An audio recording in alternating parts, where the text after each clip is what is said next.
what's up, Taiwan? I'm Jaime Ocon with news from here in Taiwan and around the world. Now, lawmakers and officials clashed in Taiwan's legislature over the title of a report on the fatal capsizing of a Chinese fishing boat in February. Now, they argued over words that changes the framing of the incident and raised even more questions about transparency. Jeremy Olivier has more. Lawmakers jostled to get their names on a speaker's list. They want a chance to grill the head of Taiwan's Ocean Affairs Council, Guan Bili. Guan's office oversees the Coast Guard, which is under intense scrutiny over the capsizing of a Chinese speedboat near Taiwan's outlying Kinmen Islands last month. That incident left 2 Chinese fishers dead and raised questions about how the situation was handled. It's also ratcheted up tensions between Taiwan and China over Kinmen, which sits just off the Chinese coast. The latest source of controversy was a report the Coast Guard submitted to the legislature on the incident. The original title indicated a collision between the 2 ships, but before delivering the report, the Coast Guard changed the word collision to accident, reflecting its position that the speedboat overturned on its own. It says the previous wording could affect its negotiations with China, which blames Taiwan for the deaths.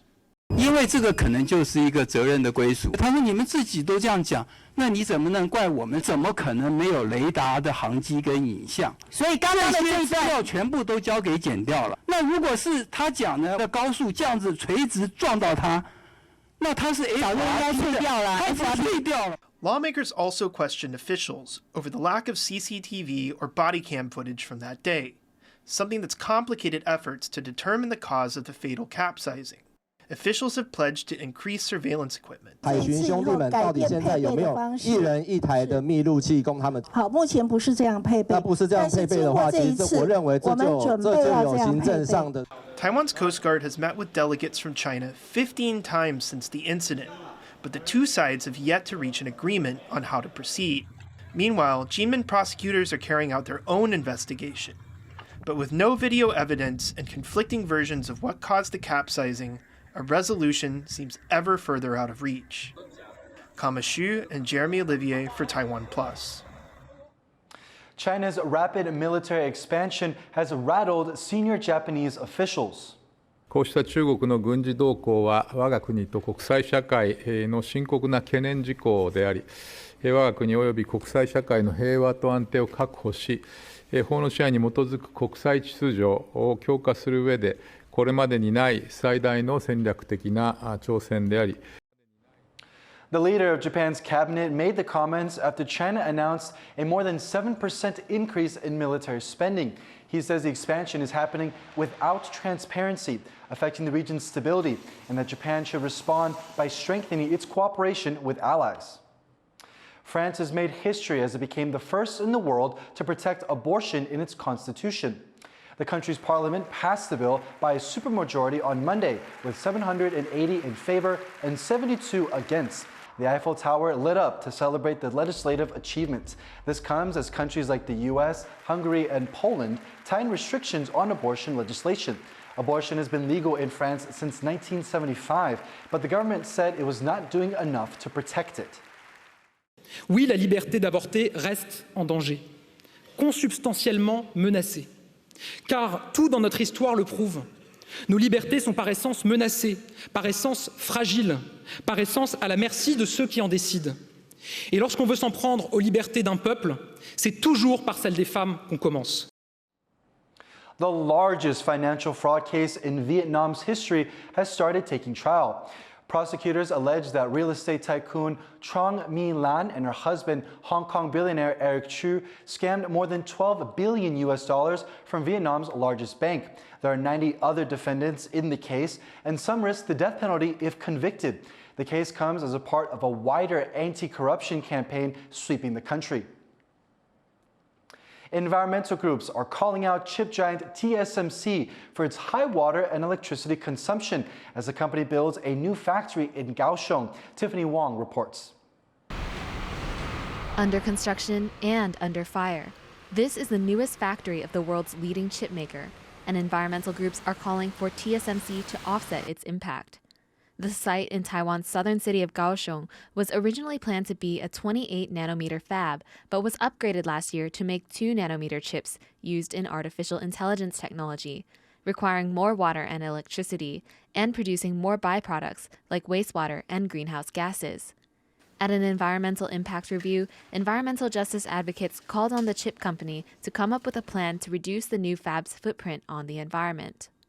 长远来看的话，希望说可以比照这个未来要即将上路的碳费收费标准，那里面有规定，就是说这个碳排放大户呢要来做这个自主减量的计划。那这个自主减量计划也可以这个作为他们未来碳费折扣的项目。 The environmental group pointed out that the fab would use up a large part of the city's power, and that last year, the science park which houses the fab already increased its electricity consumption by 9%.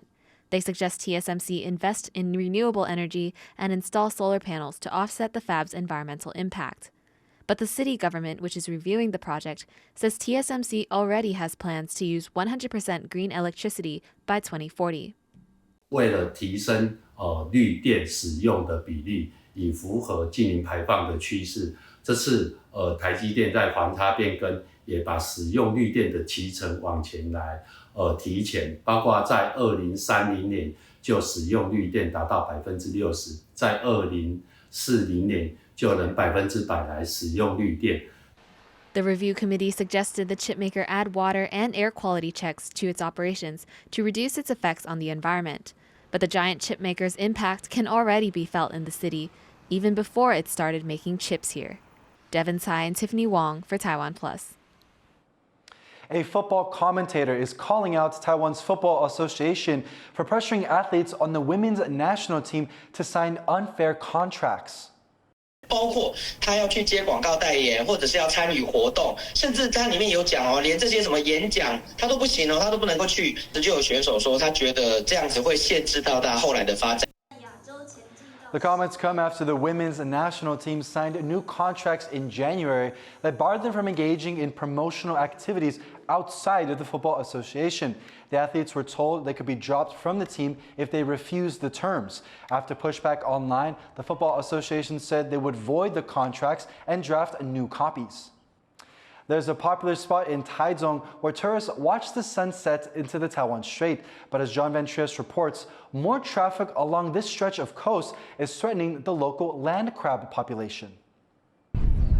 About a third of the way down Taiwan's west coast in the city of Taichung is this magical spot, the Jaime wetlands. Here, tourists gather to soak their feet in the shallow waves and breathe in the ocean air as the sun goes down. But as night falls and the crowds head back to their cars to leave, an ecological nightmare begins. This is the same time when the local land crabs are active, and departing cars regularly crush them under their wheels. 车潮最多的时间点，那时候我们算起来1分钟是60几台，快70台。 And there are a lot of land crabs. The entire shoreline is thronged with them. One roadkill study found 13 varieties of crabs among the carnage. And the threat of cars could soon get much worse. Taichung city government plans to widen 3 kilometers of the road leading to the wetlands. 这边的路幅现在大概5米左右，那未来拓宽大概到10米到15米。这个侧沟包含侧沟内的这一些半开发或者甚至未开发的环境，其实是陆蟹的栖息地。所以这条路一拓宽之后，其实就是破坏了陆蟹的栖息地。Some concerned locals suggest an alternative, controlling the traffic volume. 大家散场的时间，如果说分开，不要说这么集中的说想这样看完夕阳就走，根本没有需要再多加一条道路出来这样。The local district is applying for roadwork permission now, and it looks unlikely the Taichung city government will heed concerns from biologists and residents about the future of this area's land crabs. Luffy Lee and John Van Trieste for TaiwanPlus.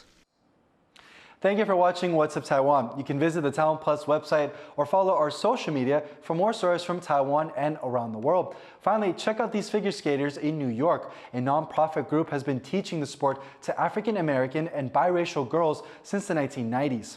I'm Jaime Ocon. Take care and see you next time.